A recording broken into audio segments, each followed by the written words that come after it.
a big AoE phase where 5 different sets of water waves are going to get sent out in addition to AoE being happening. So we're going to be pressing defensives as often as possible. During that, we're going to be using group defensives like Darkness, like my commanding shout, and we're going to be dodging the waves and moving together.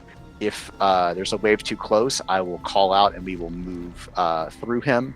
Generally speaking, is the way that we're going to be moving. And other than that, we're just going to be bursting the boss as fast as possible. So that's cycle is just going to repeat ad nauseum until we kill the boss. But yeah, it's a very high healing fight, and the reward is the even higher healing fight. So we're going to go ahead and get a poll now. And also, generally speaking, you're not going to have a lust. That was the tank buster. Now I'm linked with my enhancement shaman, and we're going to all move to the left. So the healer is not linked, which helps them dodge things as much as possible. So here we're going to drop a darkness on the AoE, please, and we're fine here. Drop darkness, please. Darkness is. Again, just dodge as many circles as possible with a generally going to the right. So tank buster, I'm linked with our warlock, and then we're going to dodge here to the left. And it is really just rinse and repeat the whole time.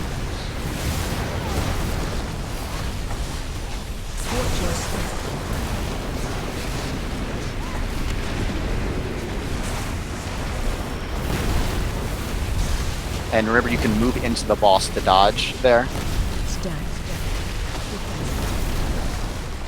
Again, tank defensive, we're about to get the line.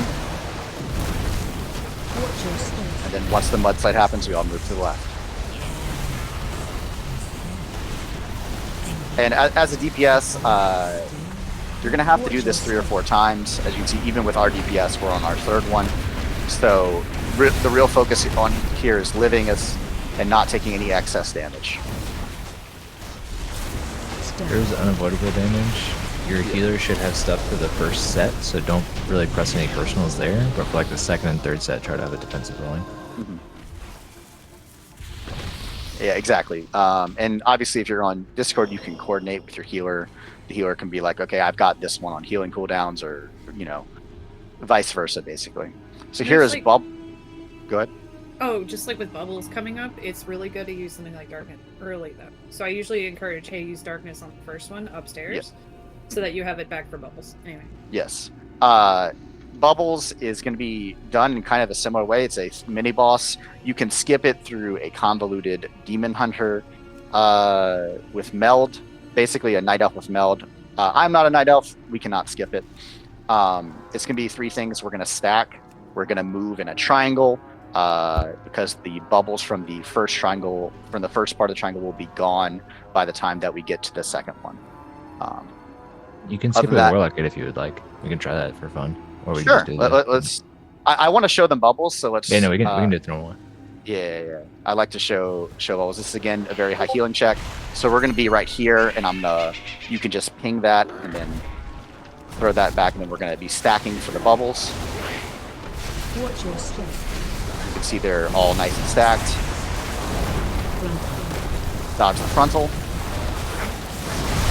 So you can also spell reflect one of these from the backwash, so you'll hear the sound real quick here on the first one from me.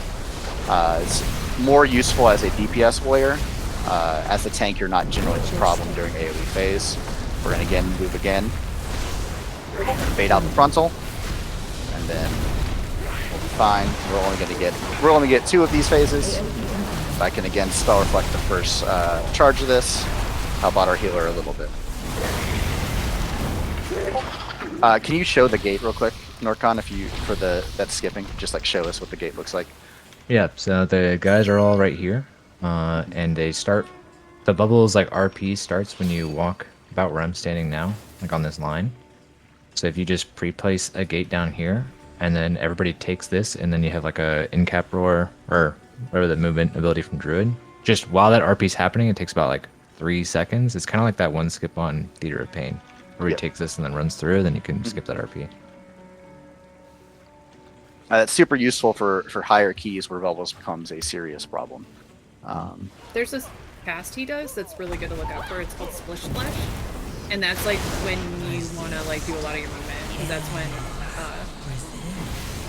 So you don't. You're like if you do the whole skip thing, and you're like, oh, it didn't work. It's often because you didn't do it during. Yeah, I pulled the inspector. We have lots of inspectors up. The thing I forgot to mention here is the electricians. They do a cast that puts a debuff on you. If 2 of those, so it can be kicked, it can also be dispelled by our healer. If 2 of those are on you at the same time, you will get stunned. So it's important to pick as many of them as possible, and for the healer to be dispelling the debuff that goes out. Just more of the same here. Oh, we have a jump starter. Okay. Ideally, you want to skip that jump starter.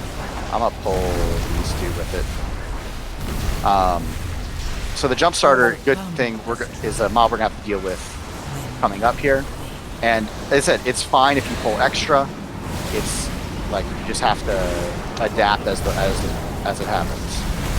Yeah, I think that Shidar's choice there to pull some extra mobs in is a really good one. If that's something as a thing, you can make spot calls like that because basically go, okay, we've got this one guy that we now have to deal with, but I know that my DPS are going to do better if they have more targets. So just grabbing a couple of extra mobs, shortening your next pull is perfectly fine and a great adjustment to that. So the jump starters put the circles on the ground. Sorry, I'm gonna explain this real quick, and then you just have to move out of them. And much like the waves on the 3rd boss, there is still just unavoidable damage that has to be healed through. So these last 2 pulls are difficult on the healer. Again, this is a very hard dungeon for the healer, but thankfully we have a really good one with me to help out. But again, just pop as many defenses as you can if you see yourself getting low. Make sure that we're not hitting circles. And other than that, we have these 2 inspectors that have the frontals that need to be dodged or stunned.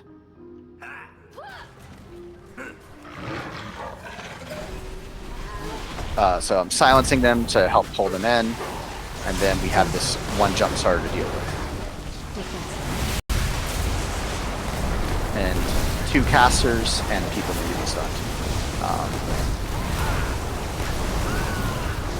So another thing you can do is you can stack as melee and then move together, and that will cause the circles to be in one area and help increase your uptime. So we're gonna demonstrate that on the next one. I should have mentioned that earlier. But here on the double jump starter, it's even more important, which is the pack after this. It's important for us to stack and increase the uptime for our melee as high as possible. So another thing, I would recommend key binding some marks so that you can mark something that needs to die. So we're going to focus the skull here because we should make it as easy as possible on our healer. Love this. And we're gonna stack and move together. We're gonna move to the left. We're gonna continue to move to the left the entire time.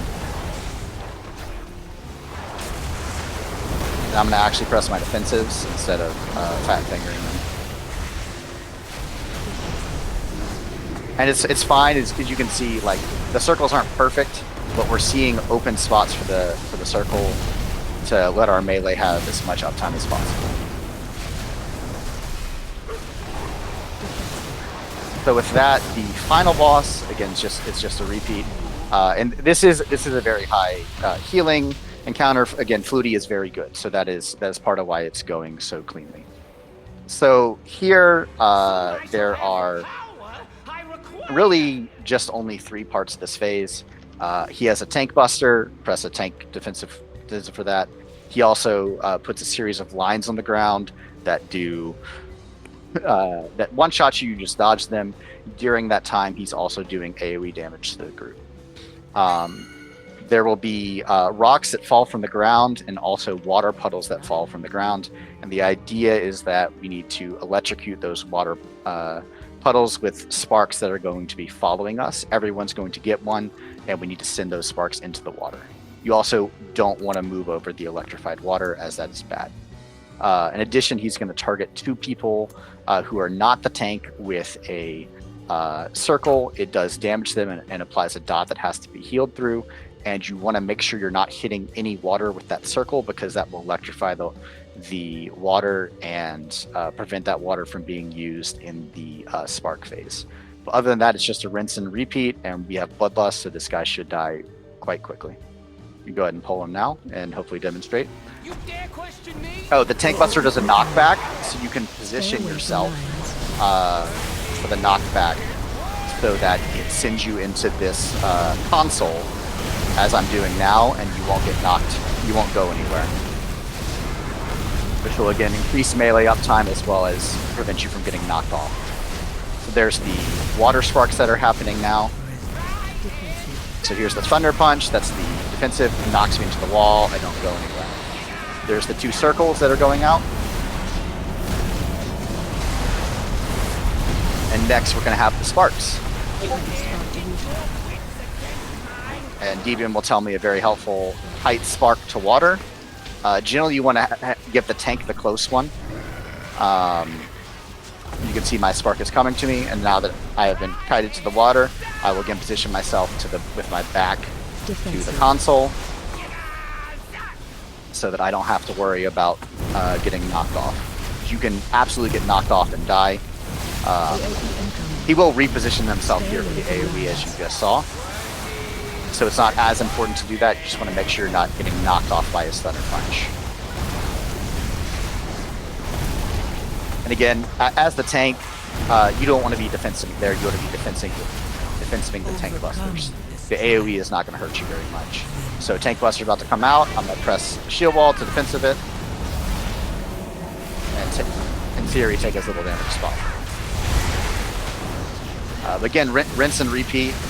Usually these bosses have 3 to 4 mechanics, and once you get them all down, it's pretty straightforward. So we have the sparks. So I'm going to try to kite my spark to one of these 2 piles here. And the boss has died. And that's pretty much it.